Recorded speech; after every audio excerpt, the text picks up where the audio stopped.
Before we begin the video, if you enjoy what I'm doing here on High Americana, please head on over to Patreon, linked down below, to help support the channel, where you can also request content to be made. At $3,000 a month, this will become a full-time job. Thank you very much. And now, a passage from General Grant's Tour Around the World by W.H. Hicks from Chapter 19. Singapore was reached on the 1st of April, and a landing was made at this interesting point with the intention of passing a few days there. A glorious reception was given the ex-president here, in which both the English residents and the natives took part. A pleasant surprise was in store for the general, to whom was handed shortly after landing an autograph letter from the King of Siam, inviting the ex-president to visit him at his royal residence. The letter, which was enclosed in a blue satin envelope, ran as follows. The Grand Palace, Bangkok, 4th February 1879. My dear sir, having heard from my Minister for Foreign Affairs on the authority of the United States Consul that you are expected in Singapore on your way to Bangkok, I beg to express the pleasure I shall have in making your acquaintance. Possibly you may arrive in Bangkok during my absence at my country residence, Bang Pa Inn, in which case a steamer will be placed at your disposal to bring you to me.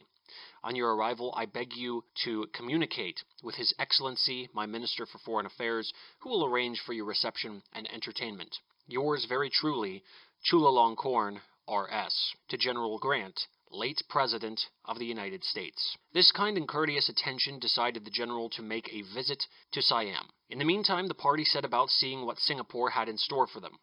This island, which is part and parcel of the British Indian Empire, is situated at the southern extremity of the Malay Peninsula. Singapore, the capital, has an importance as being a touching place for all steamers going eastward or westward, hardly a day passing without the port being visited by sailing vessels or steamers. This makes it a lively residence place, but it possesses other advantages to make it a pleasant place to sojourn in. It lies just 1 degree north of the equator, hence it is in a region of perpetual summer, while its vicinity to the sea and its frequent showers, which are confined to no particular season, ensure it a remarkably even temperature, the thermometer seldom making a higher record than 90 degrees or falling much below 70 degrees. A walk through the city showed that it is really divided into 3 towns, each of which is almost exclusively occupied by a distinct race. Thus the western or commercial portion of the town was found to be inhabited by Chinese, the eastern portion by the natives, and the center by the European residents. Here the travelers saw for the first time the Chinese pagoda.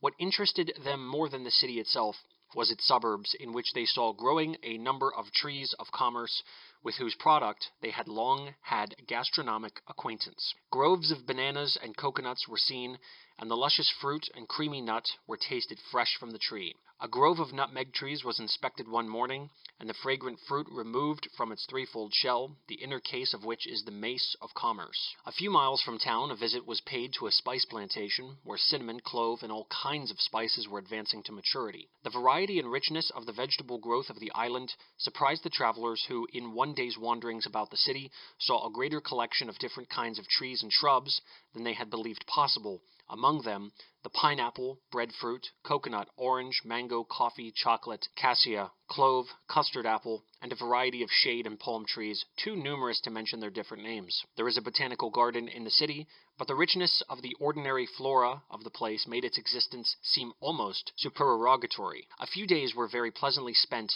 at Singapore, and on April 9th, the party started in a small steamer for Siam. Bangkok, the King of Siam's capital, was reached on the 14th of April. They were met at the bar of the harbor by the royal yacht, which had the American colors flying at the fore. A boat from the yacht brought to the tourists steamer U.S. Consul Sickles, the son of the foreign minister representing the Siamese government, and an aide of the king, who handed the general the following letter. The Grand Palace, Bangkok, April 11th, 1879. Sir, I have very great pleasure in welcoming you to Siam. It is, I am informed, your pleasure that your reception should be a private one, but you must permit me to show, as far as I can, the high esteem in which I hold the most eminent citizen of that great nation which has been so friendly to Siam, and so kind and just in all its intercourse with the nations of the Far East. That you may be near me during your stay, I have commanded my brother, His Royal Highness the Celestial Prince Banarangsi, Swangwangsi, to prepare rooms for you and your party in the Saranram Palace, close to my palace, and I most cordially invite you, Mrs. Grant, and your party at once to take up your residence there, and my brother will represent me as your host, your friend, Chulalongkorn RS, His Excellency General Grant, late President of the United States. At 4 o'clock in the afternoon, a royal gondola put out from the shore and conveyed the party to the landing, where a guard presented arms and an excellent band played Hail Columbia as the general stepped upon Siamese soil. The welcome was most cordial. The foreign minister greeted the general and expressed pleasure at seeing him. He then presented the ex-president to his suite and to a number of gentlemen in attendance, among whom were Mr. Alabaster, the royal interpreter, and Captain Bush, an English naval officer in charge of the Siamese Navy. Entering carriages, the party were driven to the palace of Wang Saranram, where the reception showed that the celestial prince was determined to carry out handsomely the instructions given him by his royal brother. As the long line of carriages swept by the barracks, a salute of 21 guns greeted the general. At the palace gate, another guard was drawn up and another band played the American national air. Here the general was met and escorted to the palace by Pra-Si Damason of the Foreign Office, where the king's private secretary took the ex-president in charge and led him to the top of a flight of marble steps, where stood His Royal Highness, the Celestial Prince, Banarangsi Swangwangsi, a handsome young fellow of 20, who said that his palace was the general's home, and that he had been commanded by the king, his brother, to say that anything in the kingdom that would contribute to the happiness, comfort, or honor of General Grant was at his disposal.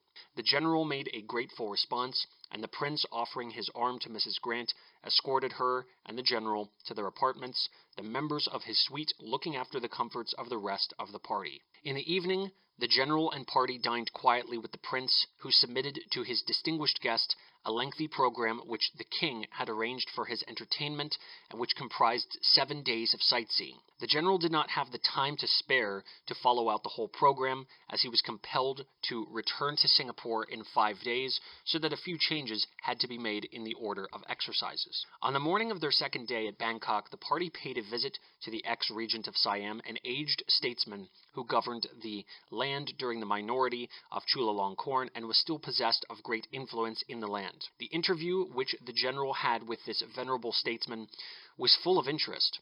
The general brought a practical issue to the front and expressed a hope that the heavy rains which had fallen recently would not hurt the crops, to which the old gentleman responded that such would not, in his opinion, prove the case.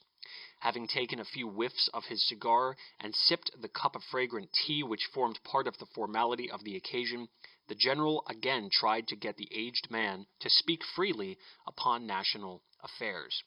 He dwelt upon the importance to Siam of a fuller intercourse with the nations of the world.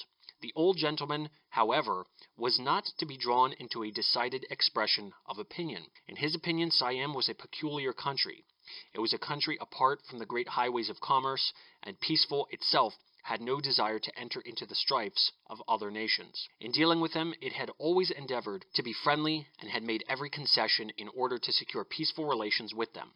In short, the venerable politician thought that the Siamese were a happy, contented people, and that the best way to continue so was for outside nations to let them alone. The King of Siam was visited on the 14th of April. The grand palace in which he resides was next to that of Saranram, in which the general was being entertained, and the party drove to it in state carriages.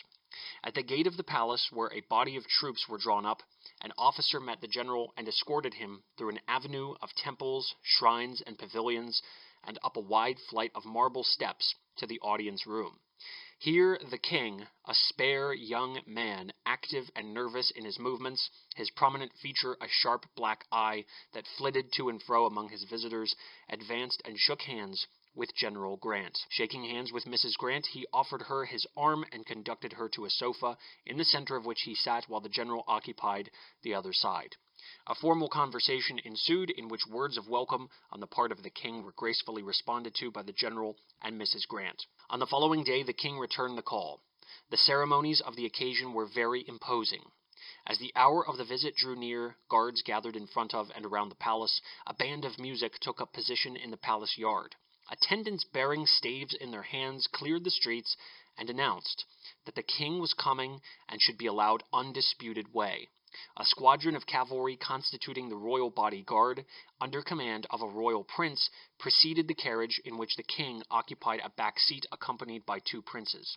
The approach of the royal carriage was announced by trumpet when the general prepared to receive his kingly guest.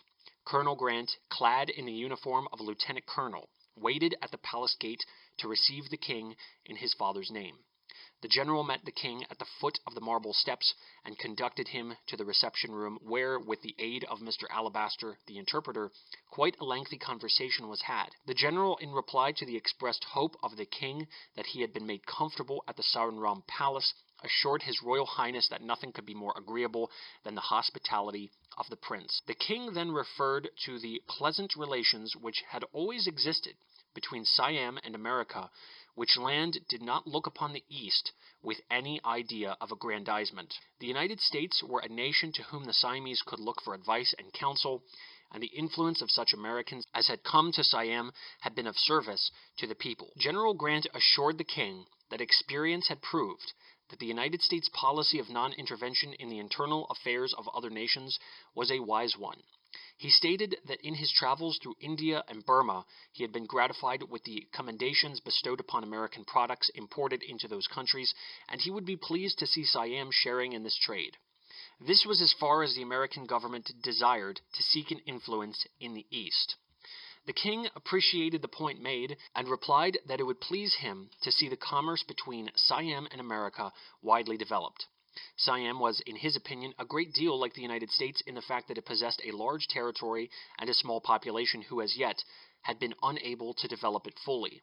A suggestion by the general that the introduction of skilled labor from America might prove advantageous elicited the further remark that the Siamese were a conservative people and never adopted anything until they had studied it carefully.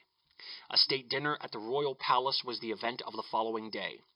This was a grand occasion.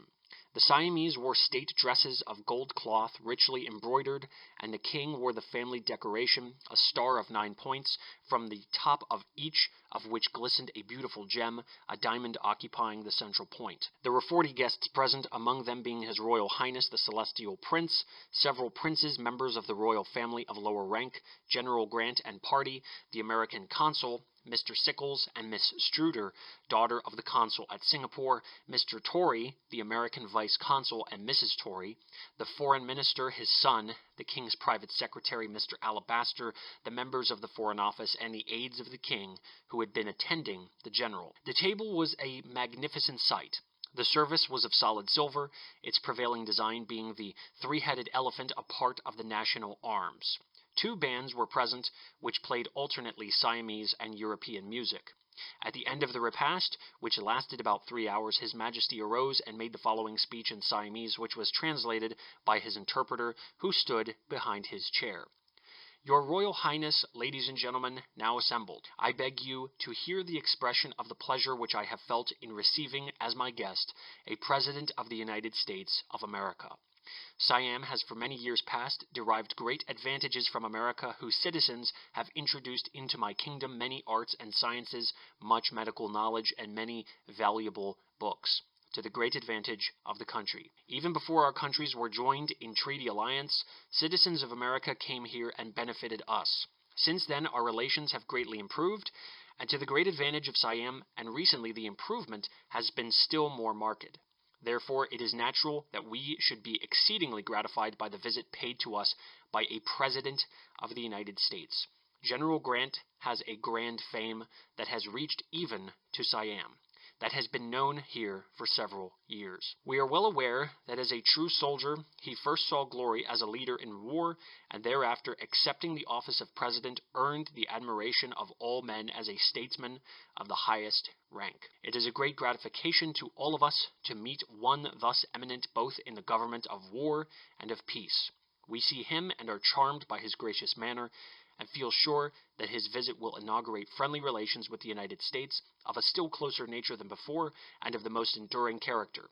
Therefore, I ask you all to join with me in drinking the health of General Grant and wishing him every blessing. The general made a suitable response in which he expressed the hope that there would soon be seen in America more of the Siamese, that embassies and diplomatic relations would draw them closer together, and that the commerce of both countries might thereby be increased.